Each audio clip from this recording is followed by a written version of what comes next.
Y'all know what it is already, right? It's your boy Quest, and this is your marriage moment. Let's go.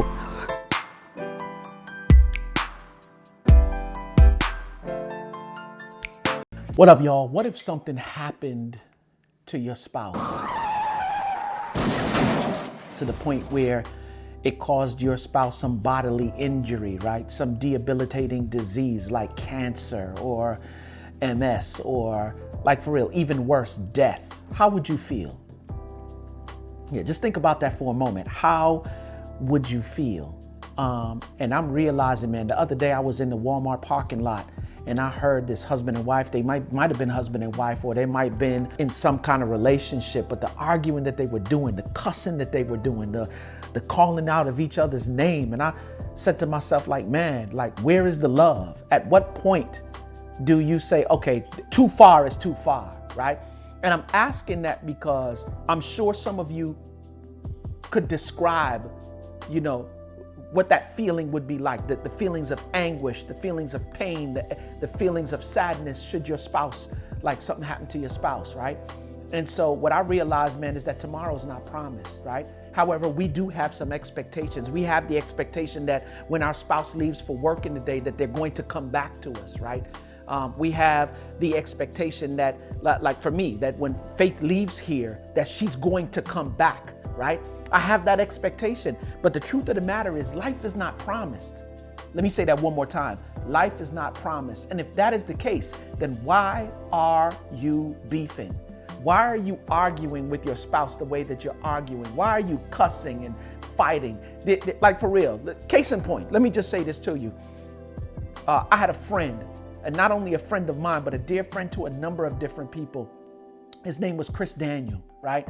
And like, for real, Chris Daniel was one of those people who, like, for real, made you feel special when he talked to you, man. Special kind of dude. And he wasn't only a friend to me, but he was a father to two lovely boys. You know what I'm saying? He was a son. He was a brother. He was a different thing to different people, right? And we would see Chris from time to time at the conferences that we went to within the organization that I work for, right? Shouts out to ETA. And then one day he passed away. But before he passed away, the last time that I left him, I had the expectation of seeing him again. What's my point? My point is, tomorrow's not promised. And if tomorrow's not promised, why are we wasting time arguing with one another instead of trying to work through the difficulties and challenges within our marriages and get to the goal, right? So number one, let's concentrate on these two things for this week. Number one, when you're going through difficulties and challenges in your marriage, what is the goal, right? That's number one. And in order to reach the goal, we got to communicate, right? And what is the one thing that keeps us from communicating, right? Is this certain level of emotional unhealthiness, right? So where do I need to be healed? Or where's the areas in which I need some healing? Let's go ahead and get that, right? And then the second part of that number one is, if I'm looking at the difficulties and issues with my perspective alone, then I'm already at a loss, right? There's two of us. I'm not married to myself. I'm married to somebody else. And the two of us have two different perspectives. And we got to consider the two when we're trying to work through the issues and the difficulties, right? That's number one.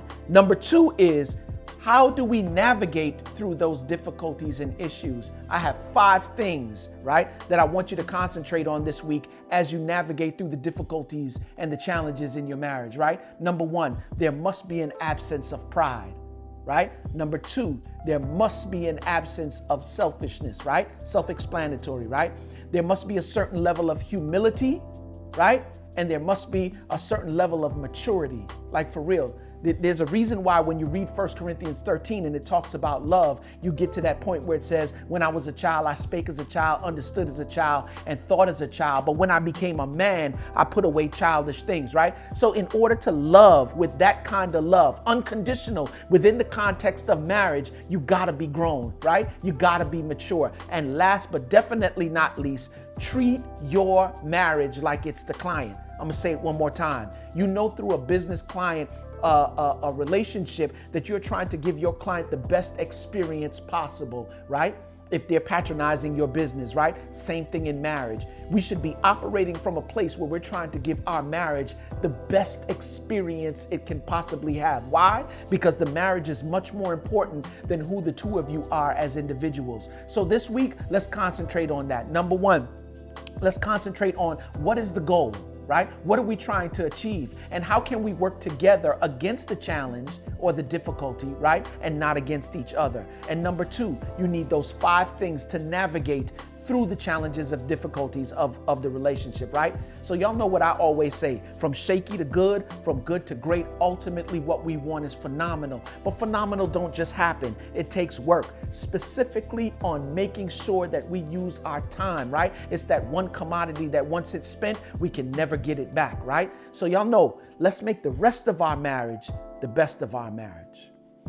What up, y'all? It's your boy Quest, man. Listen, I am a firm believer in marriage is winning. That's right, including yours. So if you know somebody that might be able to use this information, or you might be able to use this information, subscribe, comment in the section below, and like I said, share with someone else, all right? If you want to reach me on social media, yeah, my Instagram link is over to the left, all right? Peace.